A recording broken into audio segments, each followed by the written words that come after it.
今天来玩的这款作品是 NA 新出的这一款休眠配色，或者叫嗝屁配色的擎天柱吧。盒子外包装并不大，它这回是没有车厢的版本，只是一个单独的人儿。而且盒子的风味采用了这种黑白式的遗像风格，整体来说也完全失去了色彩嘛。谁给想的当时的这个方案啊？变形金刚这些人死了以后呢，他们就会褪色锈蚀掉。其实应该不是一个纯黑白，应该是那种发着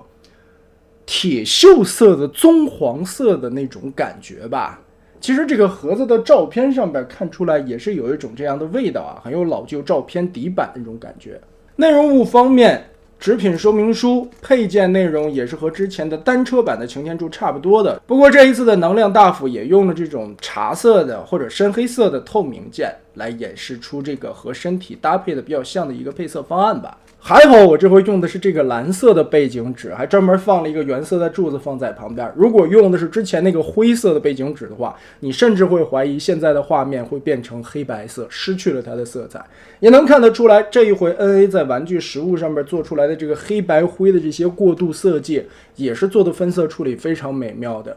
其实能看出来身上改动的一些细节，主要也是在涂装的部分。口罩上边有被打烂的那种裂纹，但并不是刻画上去的，也只是涂装印刷上去的。手臂上边裂开的一些划痕，大腿上边的伤，裙甲以及肋部的这个致命伤，其实这个地方也是涂装啊，并没有抠一个细节出来，这一点是让人有一点点遗憾的吧。我觉得这个地方如果能稍微的拿那个香头烫它一下，或者说在模具制作的时候这个地方做出来一些凹凸感或者一些细节也是不错的，但这么小的一个玩具上边实现起来可能有一些困难吧。背后这里好像并没有什么的改动了，主要就是这个黑白配色的画面。如果我们对着光源仔细的看一下的话，胸口的这两块透明玻璃上其实也是有一些涂装的战损划痕的，其实也是涂上去的漆啊，但是这个印刷也算是非常细致了，可以把这个柱子死亡的时候受的一些重伤都给你演示出来，这个想法真的是非常的魔鬼。拉近了仔细看一下，就能看到这个胸口车窗位置这里的明显的裂纹，其实还挺好看的。再加上身上这一回不是一个纯灰色的件儿，其实应该也是有上了漆的，它整体上边上了一种颗粒感吧，灰色的那种珠光漆的味道。对着光看，其实有一些阴暗的变化，还是可以反出来光的，细节做的还是真的不错的，用心了。但是呢，不知道是因为工人师傅剪切的问题，或者说模具用的问题啊，这一回的休眠配色版本的一些水口处理可能没有那么的干净吧。因为是老模具嘛，变形我们就直接一笔略过吧。好了，说话间快速的就变完了。车型来说也是一个黑白的配色吧。然后我们就来聊聊孩之宝的第一次作大死行为吧。其实在记忆动画刚刚播出不久后，市面上的反馈量的热度那么的高，是让孩之宝远远没有想到的。他不知道当时本身应该已经是百变雄狮动画上映后他才播出的变形金刚。其实有一些科普内容大家也可以参照一下嘛，百变雄狮一些故事的桥段了，背景的设定了，其实和变形金刚几乎是一模一样，甚至说一个爹生出来的。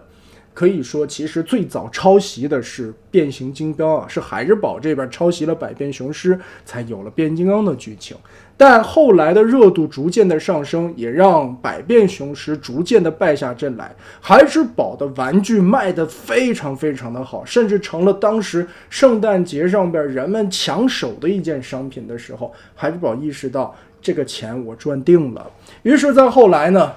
玩具一波接一波的出，一波接一波的再版，但终究有一个市场饱和的时候。于是孩之宝发现，现在基本上市面上所有的小孩子们人手都有一款擎天柱的时候，他就想着这么大影响力的一个角色是不是应该迭代了。于是孩之宝推出了官方的1986年的大电影。在86大电影中，一次性杀死了非常多的角色。当时很多人也在吐槽嘛，怎么前边打了几十集没有任何的伤亡，突然在大电影的前几分钟一下子死掉了那么多。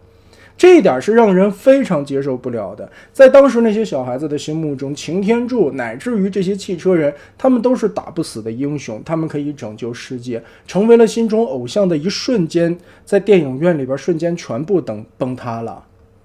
这些英雄全死了，取而代之的是什么？是补天士，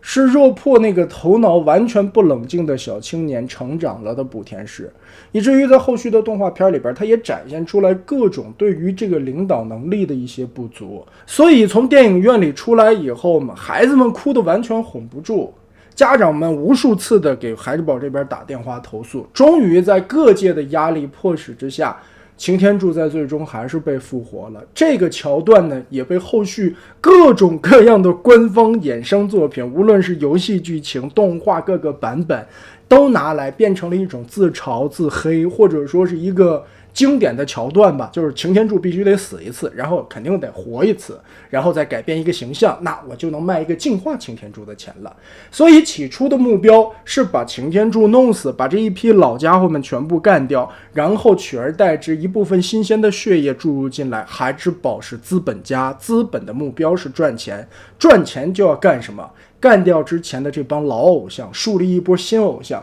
然后从头我再卖一份钱。但他没想到的是，这个形象设定的实在是太伟大了，乃至于孩子们完全的不买账，家长们的投诉电话被打爆了的时候，孩之宝意识到我们是时候应该改变策略了。于是在80年代90年代，以至于后续各种各样的擎天柱的版本中，都会有被死亡被复活的桥段，乃至于到了后续的电影版的时候，擎天柱也是会被战死。其实结论就是说，当年80、90年代的孩之宝的这一波高层的这些资本家们还要一点脸，他们可以说为了卖玩具杀死一个孩子心目中的偶像，但是当他们发现这个事态控制不住的时候，他们还会及时的收回来。但如今的孩之宝貌似已经习惯了迷友们的谩骂，无论说玩具素质做得如何，电影拍的内容如何，以及后续的一些动画剧集是不是已经慢慢的变凉了的时候，其实变形金刚的迷友们要的东西很简单，只要你官方上点新作，我想不会有这些第三方什么事儿的。官方曾经也有能力，曾经在经典时代电影1、2、3时代，那带给我们的是不同的体验。甚至说如今的 MP 官方的扛把子时代 3.0 又如何，翻回来看一看刹车是不是又倒回了 2.0 的味道，而刹车给的口碑和之前探长给的口碑，我相信是两个截然相反的态度吧。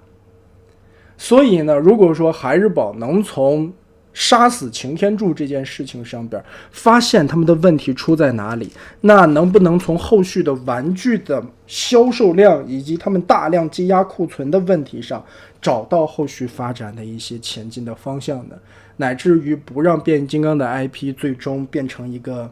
被历史遗忘的东西呢？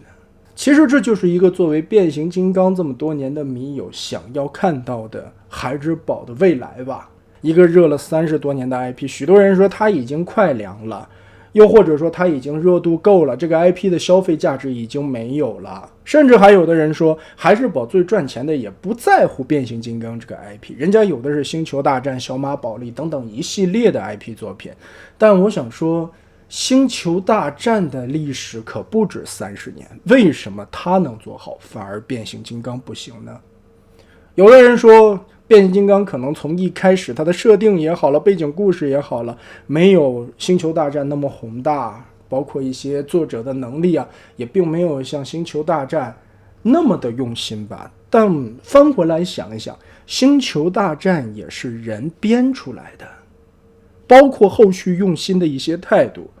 拍的一些电影作品、小说以及后续的一些衍生的剧情补完吧。变形金刚这边也会有各式各样的剧情补完，包括一些漫画也是相当受欢迎的。但可惜如今我们看到的，就如同这个锈迹斑驳、逐渐褪去颜色的擎天柱一样，孩之宝正在把变形金刚这个 IP 带向死亡的边缘。也是希望孩之宝后续能继续把变形金刚这个 IP 振兴吧，也是希望后续的这些第三方吧，继续能把我们小时候喜爱的这些东西，官方给不了我们的这些东西，继续的做下去吧。那么这一期玩具背后的故事就到这里了，我们下期再见。